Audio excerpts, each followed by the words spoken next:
إن الحمد لله نحمده ونستعينه ونستغفره ونعوذ بالله من شرور أنفسنا ومن سيئات أعمالنا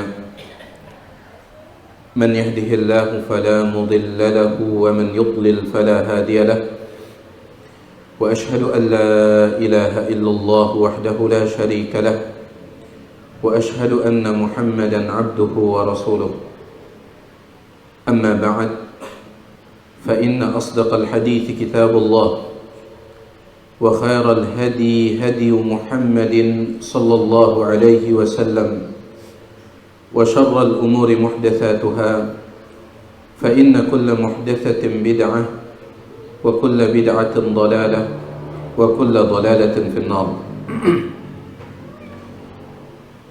Para jamaah sekalian, Bapak Ibu rahimani wa rahimakumullah.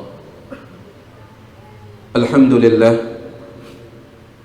malam hari ini Allah Subhanahu wa ta'ala dengan nikmat dan rahmatnya memudahkan kita untuk kembali melanjutkan pengajian kita dalam pembahasan ringkasan dari kitab Ad-Da' wad-Dawa, ringkasan dari kitab Al-Imam Ibnul Qayyim rahimahullahu ta'ala. Dan pembicaraan kita masih melanjutkan tentang 4 pintu masuknya kemaksiatan pada diri seorang hamba. 4 pintu masuknya kemaksiatan pada diri seorang hamba. Yang pertama yang telah kita bicarakan adalah al-lahadhat, pandangan mata. Pandangan mata menjadi salah satu dari 4 pintu masuknya maksiat pada diri seorang hamba. Oleh karena itu seseorang dituntut untuk menjaga pandangan matanya. Al-Ustaz Dr. Firanda hafizahullah ta'ala, beliau berkata, pertarungan kita dengan pandangan mata kita adalah pada pandangan yang pertama. Setiap kita itu bertarung melawan pandangan mata kita itu pada pandangan yang pertama. Kalau kita berhasil mengalahkan pandangan yang pertama, maka pandangan berikutnya akan mudah. Tetapi kalau seandainya kita kalah melawan pandangan yang pertama, kita biarkan pandangan yang pertama ini melihat apa yang seharusnya dia tidak lihat, maka sulit kita akan melawan pandangan-pandangan berikutnya. Kenapa? Karena kalau kita sudah terlanjur melihat, hati kita akan tertarik untuk terus melihat. Hati kita akan tertarik untuk terus melihat, terus penasaran. Oleh karena itu pertarungan kita dengan pandangan mata kita ada pada pandangan yang pertama. Berhasil kita kalahkan, insya Allah pandangan berikutnya akan lebih mudah untuk kita kalahkan. Namun kalau seandainya pandangan yang pertama itu mengalahkan kita, pandangan-pandangan berikutnya akan sulit untuk kita lawan. Kemudian pintu kemaksiatan yang kedua yang telah kita bicarakan adalah al-khatarat, pikiran-pikiran. Dan pintu yang kedua ini lahir dari pintu yang pertama. Diawali oleh pandangan mata, kemudian masuk ke dalam hati, maka melahirkan pikiran. Bahkan membuat seseorang kadang terbawa ke dalam mimpinya. Maka ini salah satu pintu di antara 4 pintu masuknya maksiat pada diri seorang hamba. Itu dia 2 pintu yang telah kita bicarakan pada pertemuan sebelumnya. Masih ada 2 pintu lagi. Yang ketiga, berkata Al-Imam Ibnul Qayyim rahimahullahu ta'ala, yang ketiga adalah al-lafazat. Al-lafazat itu perkataan dan ucapan. Maka ini merupakan salah satu pintu masuknya kemaksiatan pada diri seorang hamba, baik laki-laki maupun wanita. yaitu perkataan, ucapan. Oleh karena itu, pintu yang ketiga ini harus betul-betul diperhatikan. Beliau mengatakan, wa ammal lafadhat, adapun pintu yang ketiga yaitu ucapan dan perkataan, fahifdhuha, maka cara menjaganya adalah bi alla yakhruja lafdhatan dha'i'atan, dengan cara tidak membiarkan ucapannya keluar menjadi ucapan yang sia-sia. Tidak membiarkan perkataan yang keluar itu perkataan yang sia-sia. Dan tiang tahu ini perkara yang berat. Kita semua tahu ini perkara yang berat. Kenapa? Karena sepertinya anggota tubuh kita yang paling banyak bergerak adalah lidah ini. Sepertinya dari semua anggota tubuh kita yang paling sering bergerak adalah lidah. Kenapa? Orang mengatakan karena dia tidak bertulang. Ya, sering bergerak. Ya. Gerakan tangan kita banyak, tetapi gerakan lidah kita jauh lebih banyak. Sehingga kita harus akui ini betul-betul sulit. Namun bagi orang yang Allah Subhanahu wa taala berikan taufik akan menjadi mudah. Jadi cara untuk menjaga pintu yang ketiga ini, ucapan dan perkataan, bi alla yakhruja lafdhatan dha'i'atan, dia berusaha tidak keluar ucapannya atau perkataannya sebagai ucapan atau perkataan yang sia-sia. Bagaimana caranya? Bi alla yatakallama, yaitu dia usahakan untuk tidak mengucapkan ucapan apapun, illa fima yarju fihi ribha wa ziyadata fi dinihi, kecuali ucapan yang dia harapkan membawa keuntungan untuk agamanya. Keuntungan maksudnya pahala. Ya. Banyak ucapan-ucapan yang bisa mendatangkan keuntungan. Di antaranya adalah zikir, di antaranya baca Quran, di antaranya istighfar, di antaranya memperbanyak salawat. Banyak. Ya. Jadi dia usahakan untuk tidak berbicara, berkata-kata kecuali dengan perkataan yang dia harapkan ada ar-ribha, ada keuntungan untuk agamanya. Fa idza arada an yatakallama bil kalimati, apabila dia ingin mengucapkan sebuah ucapan, nazara, maka dia melihat hal fiha ribhun wa faidatun am la, apakah ada keuntungan dalam perkataan ini untuk agamanya ataukah tidak. Ya. Fa in lam yakun fiha ribhun, kalau ternyata tidak ada keuntungan untuk agamanya, amsaka anha, maka hendaklah dia tahan. Tapi sekali lagi ini berat. Dan ini salah satu tanda kecerdasan seseorang, tanda kesempurnaan akal seseorang. Al-Imam Ibnu Hibban Al-Busti dalam kitab beliau Rawdatul Uqala, beliau mengatakan orang yang berakal itu dia meletakkan lidahnya di belakang hatinya. Itu orang yang berakal. Dia meletakkan lidahnya di belakang hatinya, sehingga setiap kali dia akan gunakan lidahnya, maka dia tanya dulu ke dalam hatinya, ini bermanfaat atau tidak. Itu orang yang berakal. Sedangkan orang yang ahmak, yang dungu, yang bodoh, kata beliau, dia menjadikan hatinya di ujung lidahnya. Ya, dia menjadikan hatinya di ujung lidahnya, sehingga apapun yang terbetik dalam hatinya langsung diucapkan. Maka tanda kecerdasan seseorang itu terlihat dari bagaimana dia menjaga lisannya, menjaga perkataannya. Fa in lam yakun fiha ribhun, kalau ternyata tidak ada keuntungan untuk agamanya, amsaka anha, maka dia menahan lidahnya untuk tidak mengucapkan kalimat tersebut. Wa in kana fiha ribhun, kalau sebaliknya ada keuntungan, artinya ucapan itu positif, diucapkan atau tidak? Kalau positif, Ternyata Ibnul Qayyim mengatakan nazara, dia tetap harus melihat lagi. Ya subhanallah. Dia tetap harus melihat. Ternyata tidak semua yang positif diucapkan. Tidak semua yang kita anggap ini membawa keuntungan lalu kita ucapkan. Nazara, dia harus tetap melihat. Hal tafutu biha kalimatun hiya arbahu minha?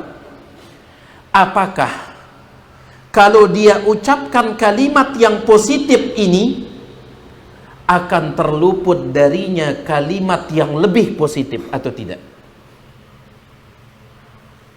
Fala yudayyi'uha bihadhihi. Kalau gara-gara mengucapkan kalimat yang positif ini akan ada kalimat yang lebih positif yang akan terluput darinya, maka jangan dia ucapkan. Kenapa? Karena ada kaidah disebutkan oleh para ulama kita. Fa in tazaham adadul masalihi yuqaddamul a'la minal masalihi. Kalau bertabrakan di hadapan kita dua kebaikan dan ternyata kita tidak bisa melakukan kedua-duanya, terkadang seperti itu. Di hadapan kita itu ada dua kebaikan, nggak bisa kita ambil dua-duanya, ternyata kita dipaksa untuk memilih salah satunya. Ini baik, ini baik. Fa in tazaham adadul masalih yuqaddamul a'la minal masalihi. Maka dia harus dahulukan yang lebih besar kebaikannya dalam urusan kebaikan. Ya. Makanya jamaah sekalian, ketika kita sedang salat sunnah, saat salat sunnah tiba-tiba muadzin iqamah, Allahu Akbar, iqamah. Kita lanjutkan tidak salat sunnah kita atau kita putus? Putus. Padahal salat sunnah kebaikan, tetapi ada kebaikan yang lebih besar di sini, yaitu salat wajib. Putus. Itu kaidah ditetapkan oleh para ulama. Fa in tazaham adadul masalihi, kalau bertabrakan di antara dua kebaikan, tidak bisa kita lakukan dua-duanya, yuqaddamul a'la minal masalihi, harus cerdas-cerdas ambil kebaikan yang lebih besar. Makanya para ulama mengatakan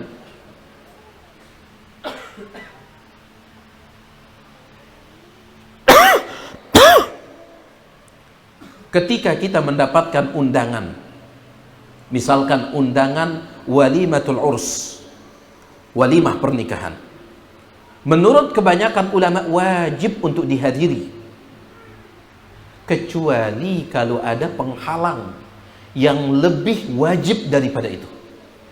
Contoh misalkan undangannya itu bertepatan dengan orang tua kita membutuhkan kita menghantarkan mereka ke rumah sakit. Kebetulan undangannya, jamnya itu bertabrakan dengan orang tua kita, harus kita bawa ke rumah sakit. Mana yang kita dahulukan, menghadiri undangan atau menghantarkan orang tua? Menghantarkan orang tua. Ini padahal dua-duanya kebaikan. Ini wajib, tetapi ini lebih wajib. Nah, seperti itu dia. Sebaliknya, wadidduha tazahumul mafasidi.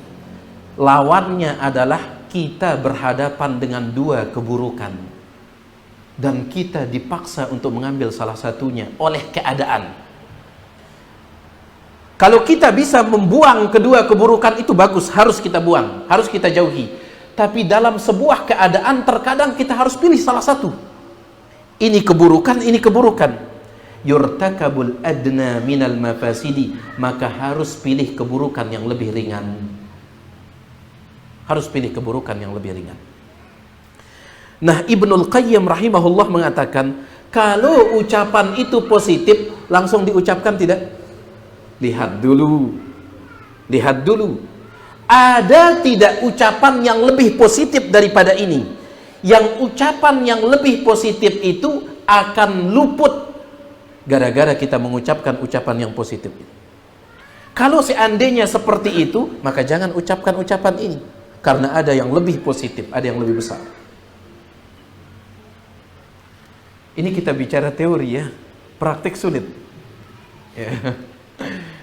Ya, dalam kitab Ma'alim fi Tariqi Talabil Ilmi,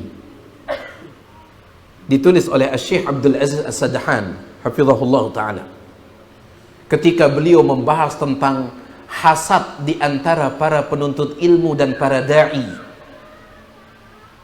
beliau sebutkan tentang masalah hasad. Setelah itu beliau sebutkan 19 kisah para ulama tentang bersihnya hati mereka.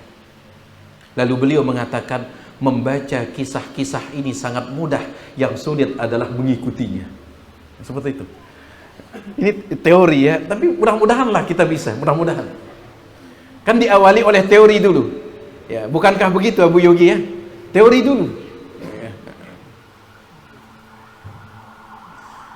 Jadi teorinya ini kalimat positif, tetapi dilihat ada tidak kalimat yang lebih positif, yang lebih besar keuntungannya, yang akan hilang gara-gara kita mengucapkan kalimat yang positif ini. Kalau ada, jangan ucapkan dulu ini, ambil yang lebih besar keuntungannya.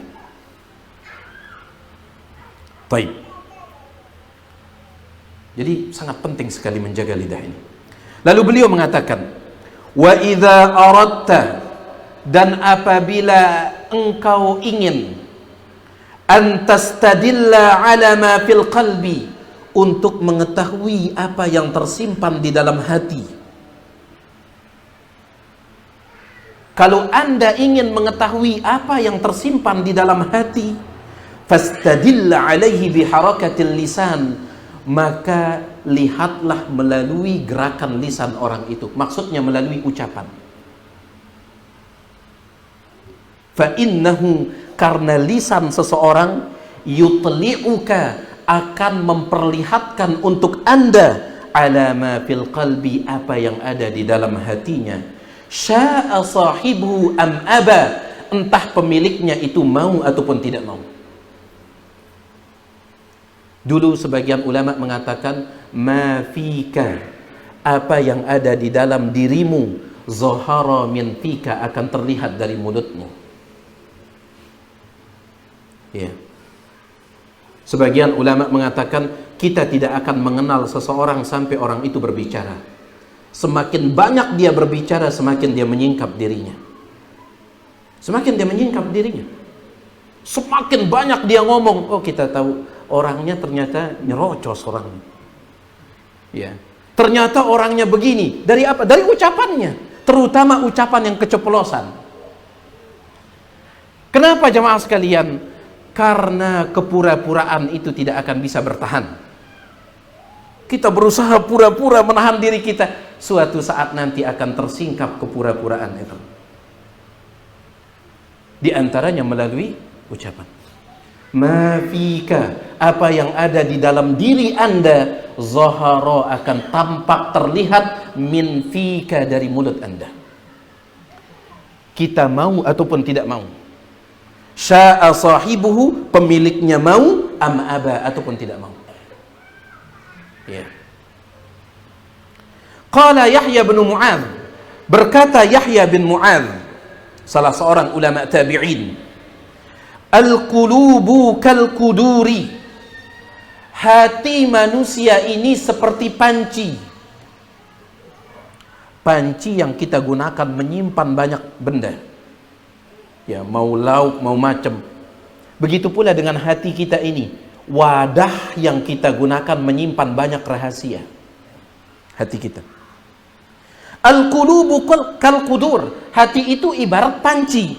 Tagli bima fiha, yang terus mendidih dengan apa yang ada di dalamnya. Wa alsinatuha, dan lisan-lisan kita, magharifuha, yang menjadi gayungnya. Lisan kita ini jadi gayungnya. Ya. Semakin sering kita ngomong, berarti semakin banyak yang kita keluarkan pakai gayung itu. Akhirnya orang lihat, oh ternyata pancinya isinya sesiong, cecenge, kelak pedis, kelak sia. Baik. Semakin sering digayung, semakin terlihat. Fanzur ila rajuli hina yatakallam, kata Yahya bin Mu'adz, maka lihatlah seseorang itu ketika dia berbicara. Fa inna lisanahu, lisannya, lidahnya, yagtarifu laka, akan menggayungkan untuk Anda, mimma fi qalbihi, apa yang ada di dalam hatinya itu. Karena hati seperti panci, lidahnya itu mau tidak mau dia gayungkan untuk Anda. Hulwun, entah hatinya isinya manis, wahamidun, atau sepet. Apa bahasa Indonesia sepet? Asam, pedis.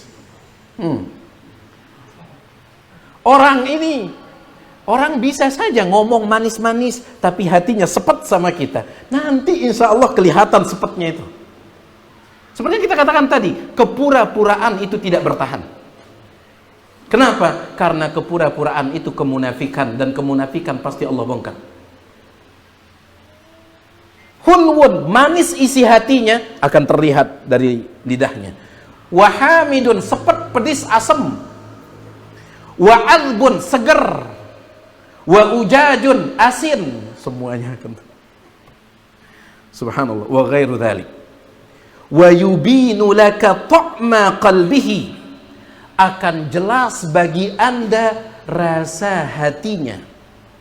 Jadi beliau menggambarkan seolah-olah isi hati ini bagaikan makanan. Rasa hatinya itu akan terlihat, akan jelas, igtirafu lisanihi, melalui gayung lidahnya.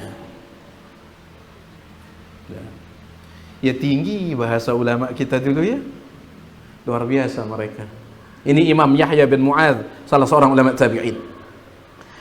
Maksudnya kata Ibnul Qayyim, kama tat'amu bilisanika ta'ma ma fil quduri minat ta'am, sebagaimana lidah Anda bisa mengetahui rasa makanan yang ada di dalam panci, fatudrikul ilma bihaqiqati dzalik, sehingga Anda tahu, oh makanan ini manis, makanan ini sepet, makanan ini enak, makanan ini hambar, makanan ini asin. Kadzalika, begitu pula, tat'amu ma fi qalbir rajul, Anda akan bisa merasakan isi hati seseorang, min lisanihi, dari apanya?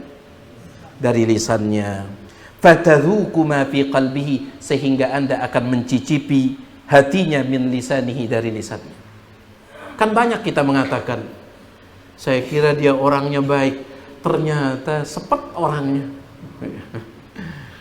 Awalnya bagus, tapi tiba-tiba sepet, pedis. Baik. Jadi ini dia. Rahasia kita akan terbongkar melalui ini. Semakin sering kita membuka ini, maka semakin banyak rahasia kita terbongkar. Antum melihat orang-orang munafik ketika pulang dari perang Tabuk, Nabi SAW bersama para sahabat pulang. Ternyata di dalam rombongan tersebut ada beberapa orang munafik, dan itu tidak diketahui oleh para sahabat. Tidak diketahui. Ternyata di antara mereka ada orang-orang munafik nyusup, tidak diketahui. Di tengah jalan mereka berhenti untuk istirahat, karena perjalanan dari Tabuk untuk pulang ke Madinah jauh. Jadi istirahat. Tiba-tiba ada seseorang berbicara, dia mengatakan, ma ra'ayna mithla haula'i arghaba butunan wala ajbana 'inda al-liqa wa aqdhaba al-sunan wa ajbana 'inda al-liqa. Kata laki-laki tersebut, kita tidak pernah melihat orang yang lebih buncit, yang lebih gendut perutnya. Tidak pernah kita melihat orang yang lebih gendut perutnya, yang lebih pendusta lidahnya, dan lebih perot. Apa bahasanya? Perot? Pengecut ketika bertemu musuh daripada mereka itu. Maksudnya Nabi Muhammad dan para sahabat. Mereka mengatakan Muhammad dan sahabatnya itu paling melak, paling rakus makan, makanya perutnya besar. Muhammad dan sahabatnya itu paling pembohong. Muhammad dan sahabatnya itu paling pengecut ketika bertemu musuh. Tiba-tiba dia ngucapin itu. Maka ada seorang sahabat mengatakan, innaka la munafik, engkau ini orang munafik ternyata. Yang sebelumnya mereka tidak tahu, ternyata engkau orang munafik. Kebongkar dari lidah. Kemudian sahabat ini mengatakan, saya akan beritahukan kepada Nabi SAW. Maka sahabat itu pun pergi. Ternyata firman Allah Subhanahu wa taala lebih dulu turun kepada Nabi alaihi salatu wasallam daripada sahabat itu melaporkan kepada Nabi alaihi salatu wasallam. Bejulu ayat Al-Qur'an turun ngasih tahu Nabi alaihi salatu wasallam sebelum sahabat itu sampai untuk melapor. Nabi alaihi salatu wasallam naik ke atas onta beliau, maka orang munafik ini dia lari. Dia pegang kaki Nabi alaihi salatu wasallam karena Nabi di atas onta. Dia pegang sambil mengatakan, "Ya Rasulullah, kami hanya bercanda, itu hanyalah obrolan biasa, bercanda saja wahai Rasul, bejora, kami tidak serius." Nabi SAW tetap beliau jalankan kuda tersebut, onta tersebut sambil membaca ayat Allah Subhanahu wa taala, "Qul abillahi wa ayatihi wa rasulihi kuntum tastahzi'un." Sampaikan kepada mereka, apakah Allah, ayat-ayatnya dan rasulnya itu yang kalian jadikan bahan candaan? La ta'tadiru, jangan minta maaf, qad kafartum ba'da imanikum, kalian telah kafir setelah kalian beriman. Terbongkar kemunafikan mereka. Ya. Jadi ini pintunya. Ya kode pintu ini ya. Tapi subhanallah. Lebih cepat keluar rahasia daripada pintu musalla ini. Ini kecil. Sallallahu alaihi wasallam. Kemudian wasu'ila sallallahu alaihi wasallam, Nabi sallallahu alaihi wasallam pernah ditanya an aktsari, tentang perkara yang paling banyak, ma yudkhilun nasan nara, yang memasukkan manusia ke dalam api neraka. Apa penyebab yang paling banyak yang membuat manusia jatuh ke dalam neraka? Faqala, maka beliau menjawab, al-famu, mulut, wal faraju, dan kemaluan. Mulut dan kemaluan. Makanya Nabi SAW menjaminkan bagi orang yang mampu menjaga yang dua ini, dijaminkan apa? Surga. Man yadman li ma baina lihyaihi, barang siapa yang menjaminkan untukku antara kumis dan jenggotnya. Apa antara kumis dan jenggot? Mulut. Wa ma baina fakhidaihi, dan apa yang ada di antara kedua pahanya, kemaluannya. Adman lahul jannata, maka aku jaminkan untuknya surga. Ya, jaminannya besar, surga. Kenapa? Karena ini memang berat. Al-fam wal faraj, mulut. Di antara bukti beratnya menjaga lidah adalah kalimat beliau setelahnya. Semoga Allah Subhanahu wa taala membantu kita menjaga lidah ini. Ya. Mari kita renungkan ucapan beliau setelahnya, dan kita harus lihat diri kita masing-masing. Tidak usah lihat orang lain, lihat diri kita. Saya kena tidak dengan ini? Ya. Dan kalau kita tersinggung dengan ucapan beliau ini, bagus. Ustadz kita, Ustadz Abdullah Husni, mengatakan ketika kita tersinggung mendengar nasihat itu bagus. Artinya apa? Artinya nasihatnya mengena.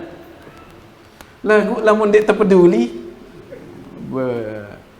apapun orang ngomong, kalau kita ini ya tidak peduli, susah.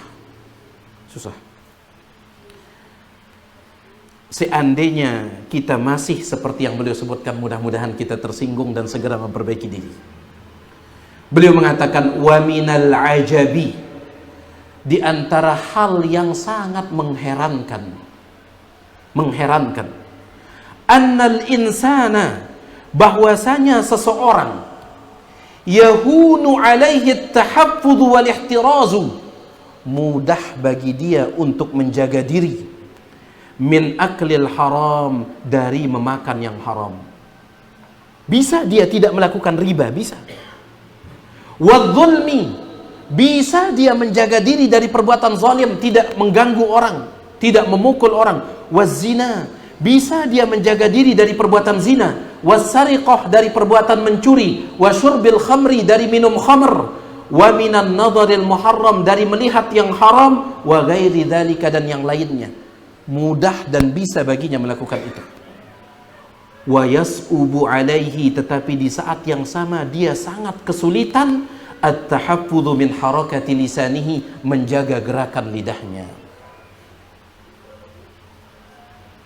hatta tara rajula, bahkan engkau melihat seseorang, kata Ibnul Qayyim, bahkan engkau bisa melihat seseorang yusharu ilaihi bid-dini waz-zuhdi wal ibadah, orang ini dianggap orang yang beragama, dianggap orang yang zuhud, dianggap orang yang ahli ibadah, wa huwa yatakallamu bil kalimat, tetapi dia masih berbicara dengan pembicaraan min sakhatillah, yang bisa mengundang kemurkaan Allah, la yulqi laha balan, yang dia tidak pedulikan, yanzilu bil kalimatil wahidati minha, kalimat tersebut menjatuhkannya mimma ab'ada mimma bainal masyriqi wal maghrib, lebih jauh daripada jarak timur dan barat.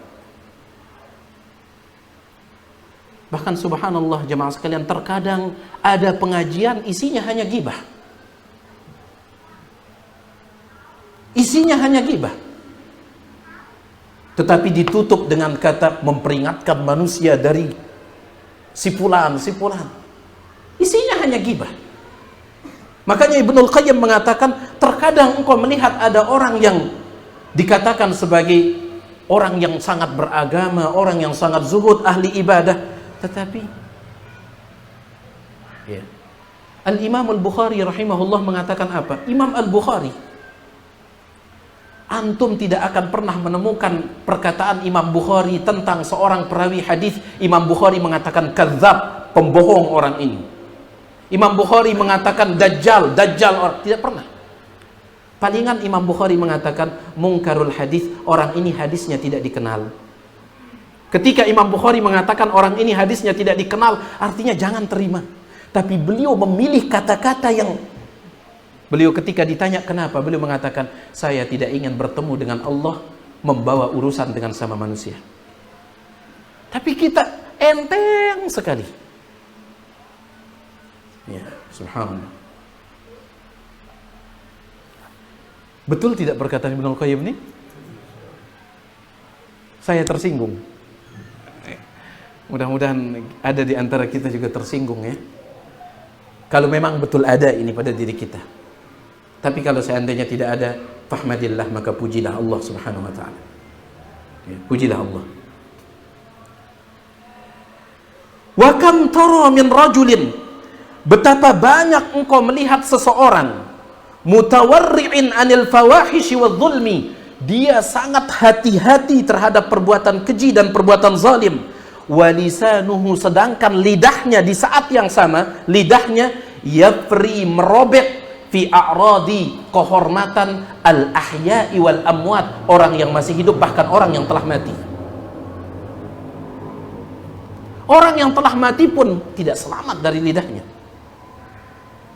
Wala yubali ma yaqul, dan dia tidak peduli dengan ucapannya, padahal dia dianggap sebagai orang yang beragama. Makanya sekali lagi yang kita katakan tadi, hakikat seseorang, jati diri seseorang akan terlihat dari lidahnya. Ya. Wa fi sahihain, di dalam hadis yang diriwayatkan oleh Imam Bukhari dan Muslim, min hadits Abi Hurairah, dari hadis Abu Hurairah, anin Nabi sallallahu alaihi wasallam, dari Nabi sallallahu alaihi wasallam, beliau bersabda, innal abda, sesungguhnya seorang hamba, la yatakallamu bil kalimati, ada seorang hamba dia mengucapkan satu ucapan, min ridwanillah, ucapan yang bisa memancing datangnya ridho Allah, la yulqi laha balan, yang dia spontan mengucapkannya, ceplos, spontanitas, tetapi ucapan yang baik, saking terbiasanya. Pernah yang sampaikan kepada antum, Syekh Abdul Aziz bin Baz rahimahullah, diceritakan beliau kalau masuk WC maka beliau menggigit ujung sorban beliau. Setiap kali masuk WC beliau gigit. Kenapa? Beliau khawatir ceplos akan mengucapkan zikrullah di dalam WC. Kenapa? Karena saking terbiasanya zikir kepada Allah. Ya, saking terbiasanya. Itu yang dimaksud oleh Rasulullah SAW. Ada seseorang itu dia mengucapkan kalimat yang bisa mendatangkan keridhaan Allah, la yulqi laha balan, spontanitas. Yarfa'uhu Allahu biha darajat, gara-gara ucapan itu Allah tinggikan derajatnya. Sebaliknya, wa innal abda, ada seorang hamba la yatakallamu bil kalimati, dia mengucapkan sebuah kalimat min sakhatillah, yang bisa mengundang kemurkaan dan kemarahan Allah, saking seringnya. Ya. Sekarang seperti yang pernah kita sampaikan, saking terbiasanya sebagian mengucapkan kata-kata yang kotor, sampai-sampai kata-kata kotor itu dijadikan sebagai candaan. Manggil temennya itu dengan binatang, nama binatang, tapi temennya ketawa-ketawa aja karena dia anggap ini biasa, sudah dianggap biasa. Ceplas. Mengucapkan sebuah kalimat yang bisa mengundang kemurkaan Allah, la yulqi laha bala, spontanitas. Padahal gara-gara kalimat itu yahwi biha fi nari jahannam, dia jatuh ke dalam jurang neraka jahannam. Dalam riwayat yang lain lebih jauh daripada jarak timur dan barat. Mbe ujungnya timur ini, negara apa ujungnya? Mbe ujungnya barat ini. Antum ukur dari ujung timur sampai ujung barat, kata Nabi SAW, orang ini jauhnya terperosok ke dalam jurang neraka lebih jauh daripada jarak timur dan barat, gara-gara sebuah kalimat. Dalam sebuah hadis yang diriwayatkan oleh Imam Muslim, datang dari seorang sahabat yang bernama sahabat Abu Hurairah radhiyallahu anhu. Antum sering mendengar hadis ini. Nabi SAW bercerita, dulu di antara orang-orang sebelum kalian, kata Nabi SAW, ada dua orang laki-laki bersaudara. Yang satunya ahli ibadah, yang satunya ahli maksiyah, saudara kandung. Tapi yang satu ini ahli ibadah, yang ini ahli maksiyah. Ya, ahli maksiyah. Yang ahli ibadah ini selalu menasehati saudaranya yang ahli maksiyah. Dia katakan, taubatlah, berhentilah. Sebelum engkau mati, taubat. Terus tetap diingatkan. Tetapi saudaranya ini tetap menjalankan maksiat. Suatu ketika yang ahli ibadah ini dia sedang pulang. Sedang di jalan, baru pulang dari tempat ibadah. Lamun kita mungkin pulang dari masjid lah. Ya. Dia sedang pulang dari tempat ibadah, di tengah jalan dia lihat saudaranya sedang berbuat maksiat. Sudah sering dia nasihati, tapi nggak mempan. Maka dia pun terbawa emosi yang ahli ibadah ini. Dia mengatakan, wallahi, demi Allah, lan yaghfirallahu laka, Allah tidak akan pernah mengampuni dosa-dosamu lagi. Bersumpah dia. Dari mana dia tahu Allah tidak akan mengampuni orang ini? Kata Nabi SAW, kedua mereka pun dimatikan oleh Allah. Lalu setelah itu kedua mereka dibangkitkan dan berdiri di hadapan Allah. Hadis sahih riwayat Imam Muslim. Kedua mereka dibangkitkan, berdiri di hadapan Allah. Kemudian Allah Subhanahu wa taala mengatakan, "Man dzalladzi yata'alla 'alayya alla aghfira li fulan?" Siapa yang berani sekali membawa-bawa namaku, bahwasanya aku tidak akan mengampuni hambaku si fulan. Beraninya. Ya. Kemudian Allah katakan, "Qad ghafartu lahu." Sungguh aku telah mengampuni semua dosanya. Wa ahbattu 'amalaka, dan sungguh aku telah hancur leburkan seluruh ibadahmu. Gara-gara satu kalimat. Apa kata Abu Hurairah yang membawakan hadis ini? Apa kata Abu Hurairah? Laqad takallama bi kalimatin, orang itu telah mengucapkan sebuah kalimat abqad dunyahu wa akhiratahu, yang menghancurkan dunia dan akhiratnya. Gara-gara satu kalimat.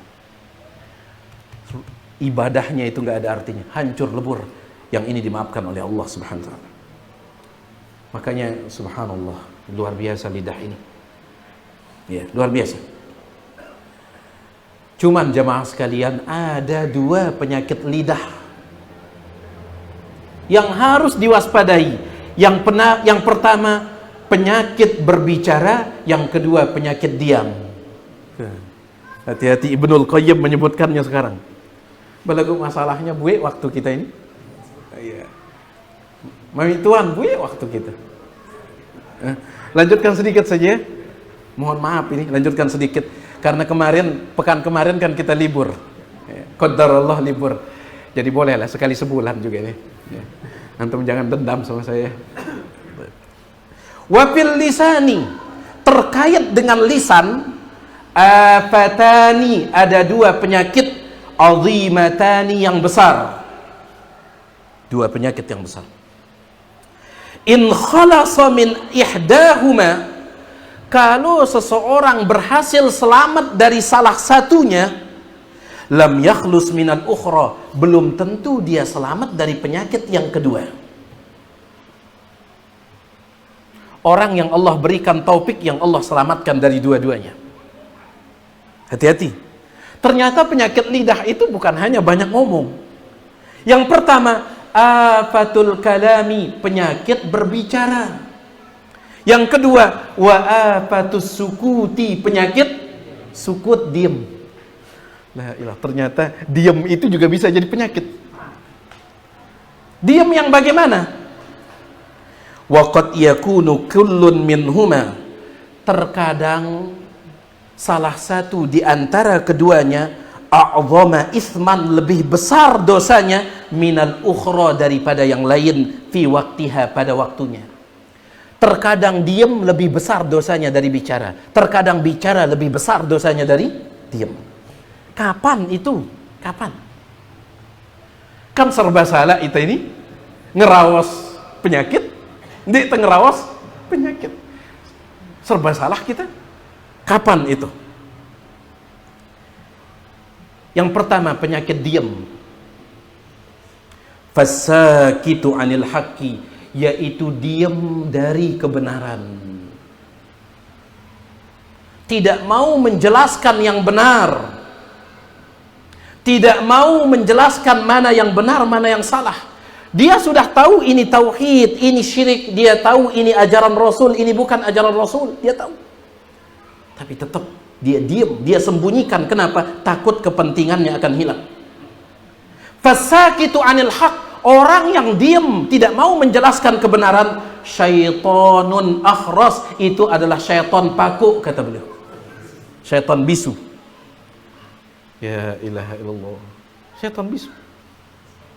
Asin lillah, pelaku maksiat kepada Allah, durhaka orang ini kepada Allah. Makanya dalam sebuah riwayat dibawakan oleh Al-Imam As-Safarini dalam kitab Gidhaul Albab, ada sebuah riwayat, Allah subhanahu wa ta'ala mengutus satu malaikat menuju sebuah negeri untuk menghancurkan penduduk negeri tersebut. Kenapa? Karena penduduk negeri tersebut pelaku dosa dan maksiat. Maksiat, dosa, maksiat, dosa, maksiat. Maka malaikat itu diutus, hancurkan. Malaikat pun datang. Setelah itu kembali malaikat ini kepada Allah dan mengatakan, wahai Allah, di tengah-tengah mereka abidun, ada ahli ibadah. Ahli ibadah, orangnya soleh ya Allah. Gimana saya akan hancurkan? Ternyata ada di tengah mereka itu ada orang soleh, orang luar biasa. Allah subhanahu wa ta'ala mengatakan, ibda bihi, mulai dengannya, hancurkan dia. Fa innahu la yaghdabu ala hurmati, karena dia tidak pernah marah ketika kehormatanku diinjak-injak, kata Allah SWT. Orang berbuat dosa dan maksiat, dia tidak peduli, dia sembunyikan. Syaitanun akhras, syaitan paku. Asin lillah, durhaka kepada Allah. Mura'in mudahin, munafik orang ini. Mudahin itu artinya menjaga kepentingan dunia dengan mengorbankan agama. Itu mudahin. Yang penting kepentingan dunianya ini terjaga, agama terserah sudah. Dendek rausang ini, dendek rausang ini. Tauhid jemaah. Ini berbahaya yang seperti ini. Idza lam yakhaf ala nafsihi. Ini dia penyakit apa ini? Penyakit diam. Wal mutakallimu bil batil. Lalu penyakit ngomong itu apa? Penyakit berbicara. Adapun orang yang berbicara dengan pembicaraan yang batil, syaitonun natik, itu adalah syaitan cekat ngerawas. asin lillah, juga durhaka kepada Allah. Berarti penyakit lidah itu dua. Pertama, berbicara bukan pada tempatnya. Yang kedua, diam bukan pada tempatnya. Itu sudah penyakit lidah. Setelah itu beliau mengatakan bahwa ahlus sunnah, mereka ahlul wasat, adalah orang-orang yang pertengahan, berbicara pada tempatnya dan mereka diam pada tempatnya. Itu yang selamat. Ya. Itu kesimpulannya, masih panjang soalnya ini.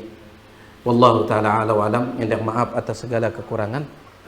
Mudah-mudahan yang sedikit ini bermanfaat. Kalau ada yang ingin ditanyakan, jangan persilahkan selesai adzan kalau ada.